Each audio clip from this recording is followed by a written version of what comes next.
ప్రభుత్వ నేతల అవినీతిపై నేపాల్లో జన్జీ యువత చేసిన ఉద్యమం కారణంగా రాజకీయ నాయకులు, అధికారులు ప్రాణభయంతో పారిపోయారు. వారిని నేపాల్ ఆర్మీ హెలికాప్టర్ల ద్వారా రక్షించింది. వారు హెలికాప్టర్ రోప్లకు వేళ్లాడుతూ ఆందోళనకారుల నుంచి తప్పించుకున్న దృశ్యాలు సోషల్ మీడియాలో వైరల్ గా మారాయి. కాగా నేపాల్లో చెలరేగిన హింస ప్రస్తుతం సద్దుమణిగింది. సైన్యం నిషేధాజ్ఞలు విధించడంతో పాటు కర్ఫ్యూను అమల్లోకి తేవడంతో వీధుల్లోకి ఎవరూ రాలేదు.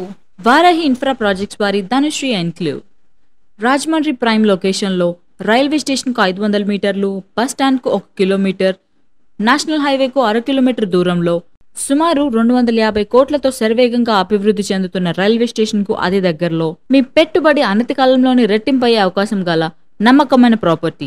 100% క్వాలిటీ గల నిర్మాణం అని డంకా బజాయించి చెప్పగల నమ్మకమైన దమ్మున సంస్థ. లిమిటెడ్ ప్లాట్స్ మాత్రమే కలవు. వివరాలకు సంప్రదించండి 9959435777 984925622.